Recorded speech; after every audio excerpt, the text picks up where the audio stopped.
Hello जी, अस्सलाम वालेकुम। Movie review की एक नई एपिसोड के साथ आपकी होस्ट फेरा फिर से हाजिर है और आज हम रिव्यू करने वाले हैं जी ब्रह्मास्त्र के मोशन पोस्टर का, जिसको हाल ही में रिलीज किया गया है। और इस मोशन पोस्टर से बड़ी उम्मीदें थी, बहुत उम्मीदें थी कि पता नहीं ये मोशन पोस्टर जो है वो क्या कर देगा, तबाही मचा देगा।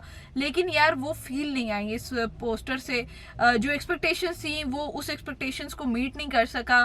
और जैसे वो कहावत है ना, कहा जाता है कि सब्र का फल मीठा होता है, लेकिन इस मूवी के मोशन पोस्टर ने हमें ये चीज सिखाई है कि जब ज्यादा सब्र करेंगे तो फल गल जाएगा। तो उतना सब्र करें जितना बर्दाश्त होता है, वरना यार फिर आप इसी तरह से मायूस हो जाएंगे जैसे मैं मायूस हो गई हूँ इस मोशन पोस्टर को देखे। ना सिर्फ मैं, बहुत सारे और लोग भी हैं जो मायूस हुए हैं, क्योंकि एक तरफ इंडियन हैं कि जो इस मूवी को बहुत ज़्यादा अप्रिशिएट कर रहे हैं। जाहिर है उन्होंने करना है, क्योंकि बॉलीवुड ने जो है वो साइंस फिक्शन की दुनिया में कदम रख दिया है।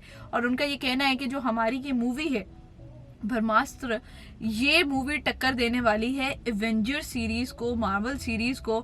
लेकिन मुझे लगता है ये ख्वाब जो है वो इंडियंस का ख्वाब ही रह जाना है, ऐसा कुछ होने वाला नहीं है।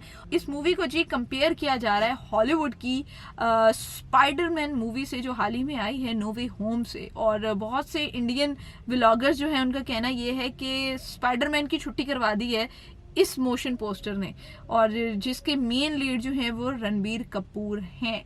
मोशन पोस्टर आप लोगों ने भी देखा होगा, मैंने भी देख लिया। आप लोगों को लगता है, यार ईमानदारी से बताएं, आप लोगों को लगता है कि इस मूवी के वीएफएक्स या इस मूवी के जो ग्राफिक्स हैं वो हॉलीवुड को ये छू के भी गुजर सकते हैं? यार सच बताएं, आप लोगों को लगता है?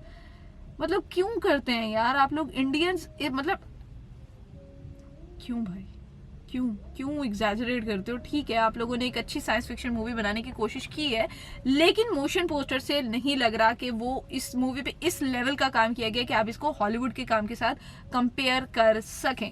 और साथ ही साथ जी इसका जो मोशन पोस्टर है उसमें वीएफएक्स काफी ज्यादा इस्तेमाल किए गए हैं।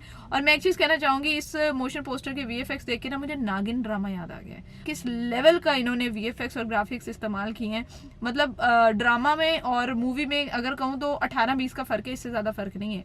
और कोई इसको मूवी की तरह से ट्रीट नहीं किया गया। हो सकता है इसकी स्टोरी अच्छी हो सकता है इसमें एक्शन अच्छा दिखाया गया हो, लेकिन साथ ही साथ मैं ये भी कहूंगी कि अभी ये हमारा जितना भी ओपिनियन है मेरा, ये है सिर्फ इस मोशन पोस्टर के ऊपर। इस मोशन पोस्टर में एक सीन है जो बड़ा अच्छा है, जिसमें रणबीर कपूर की आंख से कैमरा जूम आउट होना स्टार्ट होता है और उनकी मिड शॉट तक जाता है।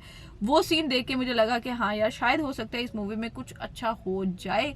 और रणबीर की एक्टिंग मुझे वैसे भी पसंद है, रणबीर और आलिया की जोड़ी तो वैसे भी कमाल है।